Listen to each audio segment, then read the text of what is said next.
Assalamualaikum warahmatullahi wabarakatuh. Nama saya Muhammad Sidki Ramiza dari kelas 12 MPA 4. Saya akan menganalisis unsur kebahasaan surat lamaran pekerjaan. Yang pertama adalah tanggal surat. Penulisannya dimulai dengan nama kota yang diawali huruf kapital, lalu diikuti tanda koma, tanggal ditulis dengan angka, bulan ditulis dengan huruf kapital, tahun ditulis lengkap dengan angka. Contohnya yang benar adalah Jakarta, 25 Januari 2010. Lampiran. Lampiran adalah sesuatu yang dilampirkan atau diikutsertakan pada surat tersebut. Dalam lampiran harus ditulis juga jumlah dokumen yang disertakan pada surat lamaran tersebut. Kata lampiran ditulis lampiran, tidak disingkat menjadi lamp. Setelah itu diikuti tanda titik 2 dan diakhiri jumlah dokumen tambahan. Lampiran tidak perlu ditulis apabila tidak ada dokumen yang disertakan pada surat tersebut. Contoh yang benar, lampiran titik 2 5 berkas. Perihal. Kata perihal bersinonim dengan kata hal yang sebenarnya menyatakan tentang atau mengenai dengan kata lain. Surat tersebut isinya tentang apa? Dalam hal ini tentu saja mengenai lamaran kerja atau permohonan menjadi karyawan. Kata perihal atau hal ditulis perihal atau hal, tidak disingkat menjadi hal. Lalu diikuti tanda titik 2 dan diakhiri dengan maksud surat tersebut.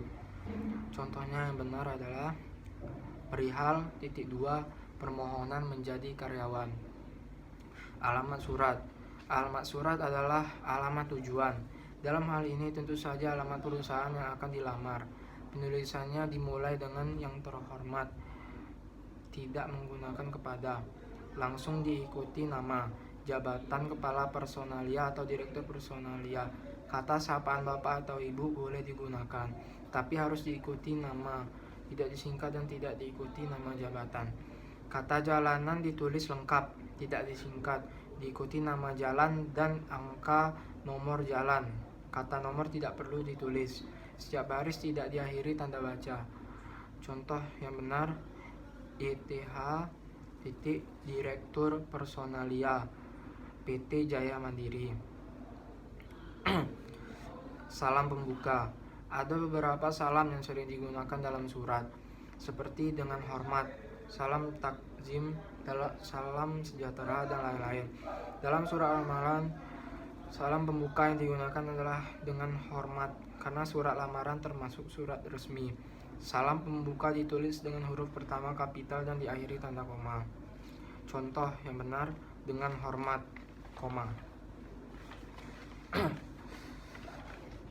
Pembuka surat. Paragraf pembuka surat lamaran disesuaikan dengan latar penulisan surat tersebut. Apabila mengajukan lamaran berdasarkan iklan di media massa, si pelamar harus mencantumkan nama media, tanggal terbit, dan jenis pekerjaan yang dilamar. Penulisannya dapat dimulai dengan pernyataan sesuai dengan, sehubungan dengan, berdasarkan iklan, dan lain-lain. Hal ini berbeda dengan pengajuan atas inisiatif sendiri yang penulisannya dapat dimulai dengan ini, dengan surat ini, melalui surat ini, dan lain-lain. Contohnya yang benar, berdasarkan iklan lowongan pekerjaan yang saya baca di Kompas, tanggal 20 Januari 2010, perusahaan yang Bapak pimpin membutuhkan karyawan untuk bagian produksi. Identitas pelamar. Penulisan identitas pelamar dimulai dengan nama, tempat tanggal lahir, dan alamat. Semua kata ditulis dengan huruf pertama huruf kecil, kecuali nama pelamar dan kota. Setelah kata tempat diikuti tanda koma, bukan garis miring. Contoh yang benar, nama Raka Sinatria. Penutup surat. Bagian penutup surat berisi harapan atau ucapan terima kasih. Huruf pertama pada kata sapaan harus memakai huruf kapital. Contohnya yang benar, atas perhatian Bapak atau Ibu, saya ucapkan terima kasih. Salam penutup. Seperti halnya salam pembuka, salam penutup pada surat menggunakan pernyataan yang resmi, yaitu hormat saya, lalu diikuti tanda koma. Contoh, hormat saya, koma. Yang terakhir tanda tangan dan nama pelamar.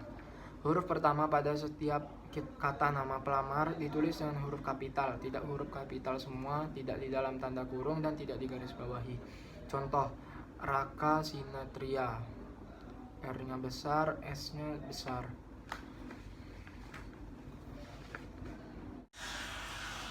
Selanjutnya saya akan berikan unsur-unsur kaidah kebahasaan. 1. Bentuk surat yang standar. Surat lamaran yang dibuat sudah menggunakan format standar. 2. Bahasa yang baik dan benar. Penulisan surat lamaran tersebut sudah menggunakan kaidah berbahasa yang baik seperti penulisan kalimat, pemerincian, kata ganti orang ketiga, dan penggunaan tanda baca, titik, dan koma. 3. Kata pengantar jelas, singkat, padat, informatif, dan tepat sasaran. Karena informasi lowongan bersumber dari media massa Kompas, pelamar mencantumkan sumber di awal. Selanjutnya, pelamar mengajukan diri untuk mengisi lowongan tersebut. 4. Penyampaian maksud surat pada isi surat. Sudah menggunakan kalimat yang jelas untuk melamar kerja, namun kurang jelas menyampaikan posisi atau jabatan yang diinginkan. 5. Pemakaian tanda baca koma pada bagian penutup surat. Pada bagian penutup surat seharusnya setelah kata pimpinan diikuti tanda baca koma.